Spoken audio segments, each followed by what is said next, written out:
तो भाई सबको राम राम। आज ये अपना है पार्ट 3 हो जाएगा इकोनॉमिक्स का। तो इसमें हम देखते हैं theory of indifference curve approach. ये दो हैं, इंडिफरेंस कर्व अप्रोच और एक मार्शलियन थ्योरी, मार्शलियन अप्रोच। ये दो हैं, कंज्यूमर अप्रोच और ये मार्शलियन अप्रोच। अब ये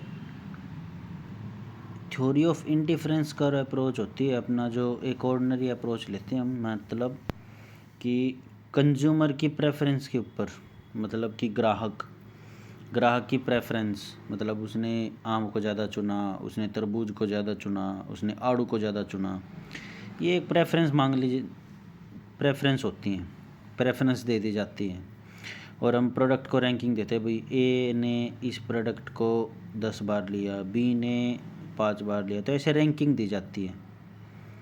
ठीक है, फिर हम ये चीज़ निकालते टाइम है ना, हम कुछ चीज़ें एज्यूम भी कर लेते हैं कि भाई ये चीज़ तो होगी ही होगी हमारे अकॉर्डिंग, जब हम इसकी रैंकिंग निकाल रहे हैं ऑर्डिनर अप्रोच से। क्या रैशनल कंज्यूमर, मतलब वो सारी नॉलेज है, मतलब कि वो कंज्यूमर ये नहीं कहेगा कि ना तरबूज लूँगा क्योंकि फलाने के खेत में उग रहे थे इस मारे लूँगा, नहीं।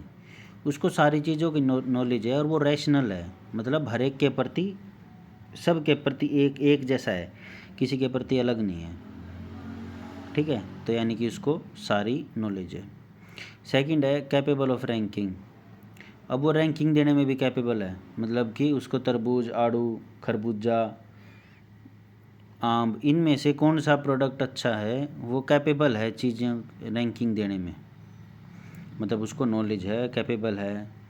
और कंसिस्टेंट कंजप्शन पैटर्न है, मतलब कि वो लगातार उन चीज़ों को ले रहा है, इनटेक कर रहा है, मतलब कि खरीद रहा है या ले रहा है। जैसे कि तरबूज और आम वो लगातार ले रहा है, आम और आड़ू ले रहा है, तो इन दोनों में से एक बेटर है, इन दोनों में से एक बेटर है, तो इन दोनों में से भी एक बेटर होगा और बाद में फिर रैंकिंग बना जाएगी। ठीक है, फिर उसकी एक मोनोटोनिक प्रेफरेंस है, यानी कि अगर उसके पास फॉर एग्ज़ाम्पल सेब ज़्यादा हैं, यानी कि अंकित के पास ज़्यादा सेब हैं बबीता से, अंकित के पास बबीता से ज़्यादा सेब हैं, तो ए को, अंकित को प्रेफरेंस दी जाएगी। ठीक है, इस हिसाब से ये हमने इंडिफरेंस का अप्रोच ले रहे हैं। एजम्पशन देख ली, क्या क्या एजम्पशन, क्या क्या, ये इसमें से डायरेक्ट एक क्वेश्चन चिपक सकता है कि कौन सी एजम्पशन नहीं है ये करते टाइम। इंडिफरेंस का अप्रोच में एजम्पशन में एक शायद उसमें अपना क्या कहते हैं, टेक्स्ट बुक में एक क्वेश्चन भी आया हुआ है, अगर टेक्स्ट बुक के आप लोग पेपर कर रहे हैं तो, और मैं तो कह रहा हूँ टेक्स्ट बुक के पेपर करो, अच्छे पेपर दे रखे हैं भाई। इंडिफरेंस कर्व इन सेटिस्फेक्शन।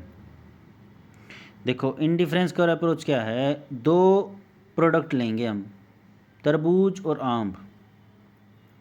अब मैं ये इसलिए ले रहा हूँ क्योंकि इस टाइम पे यही दो चीज़ें ज़्यादातर लोग खाते हैं।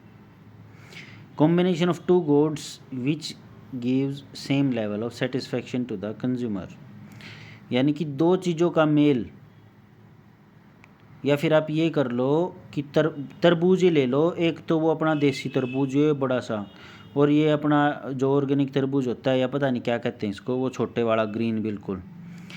दो प्रोडक्ट ले लिए, गुड एक्स और गुड वाई, यानी कि छोटा देसी तरबूज और ये तरबूज, और इन दोनों में सेटिस्फेक्शन लेवल तो सेम है ना, तरबूज ही है ना, बस क्वांटिटी अलग है, तो ये सही एग्जांपल हो जाएगा। अब हमने 4 यूनिट लेनी है, ए बी सी डी। अब ए में क्या किया, जो ये है ना, ये देसी तरबूज, इसको एक में डिस्ट्रीब्यूट कर दिया, तो y को कितने लोगों में डिस्ट्रीब्यूट किया? 12 में। मान लेते हैं, ठीक है। अब b को 2 लोगों में डिस्ट्रीब्यूट कर दिया, अब b तो बढ़ा दिया, लगभग 2 गुना हो गया, तो ये घट जाएगा 2 गुना, हाफ हो जाएगा। यानी कि कस्टमर सेम रहेंगे, मतलब 12 कस्टमर हैं, 6 दूनी 12 कस्टमर हैं। अब C 2 से 3 पे चला गया, तो ये भी 6 से 4 पे चला जाएगा, नीचे आ जाएगा, यानी कि 4 तिये 12 कस्टमर हैं, ठीक। अब 4 हो गया तो ये और नीचे आ जाएगा, 5 हो गया तो और पॉइंट्स में चला जाएगा। अब इसमें हमने MRS वैल्यू निकालनी, यानी कि मार्जिनल रेट ऑफ सब्सटीट्यूशन। अब ये कैसे निकालते हैं? मार्जिनल वैल्यू ऑफ सब्सटीट्यूशन होता है लॉस बाय गेन। यहाँ पे लॉस हुआ और यहाँ पे गेन हुआ। अब देखिए यहाँ कितने का गेन हुआ? 1 का। यहाँ कितने का लॉस हुआ? 6 का। तो यानी कि मार्जिनल वैल्यू कितनी आ गई? 6/1 6। अब यहाँ कितने का गेन हुआ? 2 से 3 पे 1 का, और यहाँ पे कितने का लॉस हुआ? 2 का, यानी कि लॉस बाय गेन 2/1 2। अब यहाँ पे 1 का लॉस हुआ और 1 का गेन हुआ, 3 से 4 1 का गेन हुआ, 4 से 3 1 का लॉस हुआ, यानी कि 1/1 1 आ गया। तो ये इसकी मार्जिनल वैल्यू आ गई। अब इससे हम लेवल वो करेंगे, एक डायग्राम दिखाएंगे, वो डायग्राम पूछ सकते हैं पेपर में, इसीलिए कह रहा हूँ। तो MRS वैल्यू क्या आ गई? Loss by gain. तो ये आ गई MRS वैल्यू 621, ठीक है। चलो अब हम ये देख लेते हैं डायग्राम। देखो जो हमने मार्जिनल वैल्यू पे जो दूसरा देसी आम वो नहीं लिया था, तरबूज, उसमें थी वैल्यू 12 6 4 3, ठीक है। दूसरी तरफ जो गुड्स थे 1 2, जो अपना देसी तरबूज था 3 और 4 वैल्यू थी। अब देख, जब इसकी 1 वैल्यू थे तो ये 12 था, अब 2 होगी तो ये 6 हो गया, अब 3 होगी तो ये 4 हो गया, अब ये 4 हो गया तो ये 3 होगी, समझे? यूँ चलते चला जाएगा, और ये एक टाइम पे आके ये ऐसे कांस्टेंट हो जाएगा। तो इसका मतलब क्या है कि ये एक्स एक्सिस पे टच नहीं करेगा और ना वाई एक्सिस पे टच करेगा, क्योंकि ऐसा पॉसिबल नहीं है कि एक तरबूज 0 और एक 12 हो, नहीं, कुछ ना कुछ तो होगा। अब ये क्या हो सकता है? ये यहाँ भी हो सकता है और ये यहाँ भी हो सकता है। तो ये है, काफ़ी सारे इंडिफरेंस कर्व हो सकते हैं, बहुत सारे मैनी इंडिफरेंस कर्व्स होती हैं, यहाँ यहाँ यहाँ यहाँ। अब इसकी प्रॉपर्टीज़ क्या हैं? प्रॉपर्टीज़ देख लो theory of indifference curve approach की। इंडिफरेंस कर्व में प्रॉपर्टीज़, सबसे पहली बात, काफ़ी सारी इंडिफरेंस कर्व हो सकती हैं। नंबर 2, ये जो कर्व है ना, ये ना एक्स एक्सिस पे टच करेंगी ना वाई एक्सिस पे टच करेंगी, नंबर 2। नंबर 3, ये आपस में क्रॉस नहीं करेंगी, ये ऐसे करके कभी भी ऐसे और ऐसे क्रॉस नहीं कर सकती, नहीं, गलत हो जाएगा, रॉन्ग। तो ये 3 प्रॉपर्टीज़ हैं, याद रखना। फर्स्ट कौन सी? बहुत सारी होती हैं। नंबर 2, एक्स और वाई पे टच नहीं करेंगी। नंबर 3, कभी भी एक दूसरे को क्रॉस नहीं करेंगे, यानी कि काटेंगे नहीं। ये है सीधा सीधा हिसाब, theory of indifference curve approach ये था। अब दूसरा करते मार्सिलियन अप्रोच। देखो, मार्सिलियन अप्रोच स्टार्ट हुआ था 18th सेंचुरी में, ठीक है। और हम इस पे देखते हैं कि किसी चीज़ की कितनी डिमांड है और कितनी सप्लाई है, ताकि वो चीज़ हमारे मार्केट में एक समान बनी रहे। जैसे अभी कुछ टाइम बाद क्या होता है हमेशा इंडिया में कि प्याज की मांग तो बढ़ जाती है, यानी कि डिमांड तो बढ़ जाती है, लेकिन आगे से सप्लाई कम कर देते हैं। तो उससे क्या होता है, प्याज के रेट गदागद बढ़ते हैं। मेरे को याद है कुछ 2 से 3 साल पहले प्याज के रेट इतने हो गए थे कि ये कह रहे थे कि किसी के रिश्तेदार के जाओ तो प्याज ले जाओ भाई, भाई प्याज ले आइए हमारे घर, सेब शाब नहीं लाइए, क्योंकि सेब 50 रुपये किलो बिक रही थी, प्याज 200 रुपये किलो बिक रहे थे। ज़बरदस्त हाइक था उस टाइम पे। उस हाइक को कम करने के लिए मार्शलन अप्रोच को देखते हैं हम लोग, ताकि वो चीज़ बनी रहे मार्केट में, डिमांड और सप्लाई इक्वल चलती रहे, इक्वल। ऐसी बात नहीं ये 18th सेंचुरी में पहली बार दी गई थी, इससे पहले भी काफ़ी सारी अप्रोच थी कि हाँ ऐसे ऐसे डिमांड और सप्लाई होनी चाहिए, लेकिन ये काफ़ी मतलब आगे वही चीज़ चल पाती है जो अच्छी हो। तो ये है 18th सेंचुरी, 18वीं शताब्दी में आई थी। तो ये क्या है, एक तरफ ले लेते हैं हम प्राइस यानी कि रेट, एक तरफ ले लें क्वांटिटी। ठीक है, क्वांटिटी मतलब कितनी क्वांटिटी, 1 2 3 4, 1 दर्जन 2 दर्जन 3 दर्जन। प्राइस मतलब कितने रुपए में, 12 रुपये दर्जन है या 60 रुपये दर्जन है। ठीक है, अब देखो यहाँ पे प्राइस बहुत ज़्यादा हाई है। मानो यहाँ केले के रेट 100 रुपये है, केला है ये 100 रुपये, तो डिमांड है इतनी। ठीक है, तो कस्टमर कितने हैं, बहुत कम। समझे, यहाँ पे 100 पे कस्टमर एक है। धीरे धीरे धीरे धीरे कम होएंगी तो धीरे धीरे कस्टमर भी बढ़ेंगे। समझे। चलो अब दूसरी तरफ चलते हैं। मान लो सप्लाई में, सप्लाई का कर्व ऐसे बनेगा। ठीक है, अब यहाँ पे जाके इक्विलिब्रियम आ जाएगा। इक्विलिब्रियम मतलब जहाँ पे डिमांड और सप्लाई बिल्कुल साथ साथ चलेंगे, ना ज़्यादा डिमांड होगी ना ज़्यादा सप्लाई होगी। जितनी डिमांड होगी उतनी ही सप्लाई होगी, तो उसमें रेट सही रहेंगे, बिल्कुल सही रहेंगे। अब ये बात आती है कि क्या सप्लाई ऐसे ही हो सकती है? नहीं। मांग ऐसे ही इसी इसमें हो सकती नहीं, मांग ऐसे भी हो सकती है। समझे, सप्लाई अपना ऐसे भी हो सकती है, जैसे कि यहाँ पे हम लोग मान लेते हैं क्वांटिटी है, क्वांटिटी है और उस क्वांटिटी का रेट कॉन्टीन्यूसली बढ़ेगा बढ़ेगा बढ़ेगा बढ़ेगा। पान या पान पराग, आजकल जो ये अपने बड़े बड़े चेहरे शाहरुख खान और या अजय देवगन, जिन लोगों का ये ऐड करते हैं ना, जिसे कैंसर होता है, मसाला वगैरह, ये छेना खीड़ी छीड़ी फीड़ी जो हाथ में ऐसे ऐसे रगड़ते हैं। ठीक है, उन लोगों की वो यहीं पे है, लेकिन प्राइस बढ़ते रहेंगे बढ़ते रहेंगे बढ़ते रहेंगे। तो सप्लाई का ऐसे चला गया ना कर्व, ऐसे ही ऐसे भी हो सकता है, ऐसे भी हो सकता है। समझे, तो ये है सप्लाई का कर्व। तो कहने का मतलब क्या है, सप्लाई का कर्व कैसे भी हो सकता है, लेकिन डिमांड का कर्व ऐसे ही होगा। बस 100 बातों की एक बात।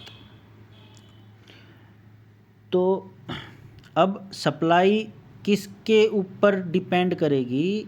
सप्लाई डिपेंड करेगी कि उसका कॉस्ट कितनी है, पैसा बाबू भैया, पैसा। अगर पैसा ज़्यादा होगा तो सप्लाई कम हो जाएगी यार। फॉर एग्जाम्पल मान लो सप्लाई होती पहले काफ़ी ज़्यादा, क्योंकि पैसा था, कम ले रहे थे। जैसे कि किसको माने, पेट्रोल को मान लेते हैं। पेट्रोल था पहले 60 रुपये लीटर, 65 रुपये लीटर, आज से 4-5 साल पहले, ज़्यादा भी नहीं। तो सप्लाई दबादब हो रही थी, दबादब, किसी को कहीं घूम रहा था वो भी जा रहा था। अब हो गई 95 रुपये लीटर, हरियाणा में तो है 94 होगी, कि तो 1 रुपये में मैंने पॉलिटिकल पार्टी वाले सुना दे। ठीक है, 94 रुपये लीटर मान लो या 92 मान लो, 64 से 65 60 से तो बहुत ज़्यादा है, खैर 94 मान लो। तो इससे हुआ क्या कि सप्लाई कम होगी। सप्लाई कैसे कम होगी? जो दिहाड़ी मजदूर बंदा जो बाइक पे जाता था वो साइकिल पे जाने लग गया। समझे, जो डिलीवरी बॉय था वो अब इलेक्ट्रिक बाइक ले ली उसने सस्ती के चक्कर में, ये है। अब इसमें मार्केट्स हैं काफ़ी सारी।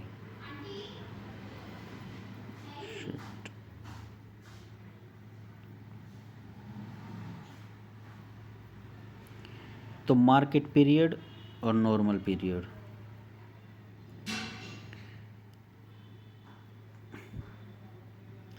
मार्केट पीरियड क्या है, वो थोड़े टाइम के लिए होती है, ठीक है। मतलब कि जो अपना मार्केट में होती है ना, ये सप्लाई और डिमांड बहुत कम टाइम के लिए होती है, बहुत थोड़े टाइम के लिए। जैसे कि प्याज के टाइम एकदम बढ़ेंगे तो सरकार ज़्यादा प्याज सप्लाई कर देगी मार्केट में, तो उससे क्या हो जाएंगे, डिमांड ज़्यादा तो सप्लाई भी ज़्यादा हो जाएगी, तो उससे इक्विलिब्रियम आ जाएगा। और वो प्याज के रेट बहुत कम टाइम के लिए ऊपर जाते हैं, बहुत ही कम, ठीक है। तो यानी कि सप्लाई तो कांस्टेंट रहेगी लेकिन डिमांड बढ़ जाएगी, वही बात आ गई। यानी कि पीछे से प्याज की सप्लाई तो एक समान रहेगी लेकिन एकदम क्या आएंगे, डिमांड ज़्यादा बढ़ जाएगी। डिमांड कैसे बढ़ती है, अब प्याज तो हम पहले भी 2 ही खा रहे थे सलाद में, और आज भी 2 ही खा रहे हैं, लेकिन डिमांड बढ़ कहाँ रही है। जो ये अपने ठेकेदार बैठे हैं ना, ये कमरों के अंदर रोक लेते हैं प्याजों को एकदम ओवरफ्लो करके, और स्टोरेज में रोक लेते हैं, स्टोरेज में रोक लिया, कोल्ड स्टोरेज में। उसके बाद धीरे धीरे प्याज को छोड़ेंगे थोड़ा थोड़ा करके, थोड़ा थोड़ा करके। अब हम 2 की जगह 1 प्याज ले सकते हैं, उसके रेट इतने कर देंगे, और फिर जब प्याज के रेट ठीक ठाक आ जाएंगे, जब और ज़्यादा छोड़ने लग जाएंगे। तो ये करते हैं, ये खेल चलता है मार्केट में। अब ये क्या है, सप्लाई है, मान लो ये सप्लाई यहाँ है, सप्लाई ऊपर भी हो सकती है, सप्लाई नीचे भी हो सकती है। अब देखो ये क्वांटिटी है, ध्यान से देखना, ये क्वांटिटी है ये अपनी। तो ये जो सप्लाई है ना, ये ऊपर शिफ्ट होगी तो अपना ये यहाँ शिफ्ट हो जाएगी क्वांटिटी। ये अगर सप्लाई नीचे शिफ्ट होगी तो क्वांटिटी यहाँ शिफ्ट हो जाएगी। तो ये इक्विलिब्रियम अपने अकॉर्डिंग बनाती रहती है, समझे।